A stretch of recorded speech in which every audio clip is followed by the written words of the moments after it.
let's take a look at what was included here. First and foremost, we have a big bolded header.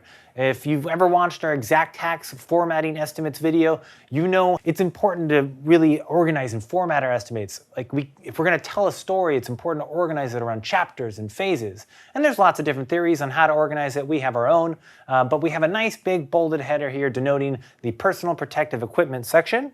And then also included is the line items that we dissected in that insight sheet. And I'm going to come here. You'll remember WTR PPE Plus. We talked about the heavy duty, the sacred cows involved.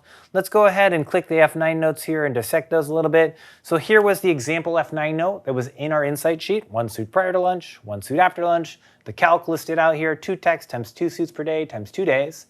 And then you're also going to find a secondary F9 note on every single line item. In italics, in brackets, it's our disclaimer. So it's our way of ensuring that you, the user, actually update this macro before you submit it to the claim file. Because if you don't, you will look foolish. And we're not here to make you look foolish. We're here to set you up for outsized success in claim settlement.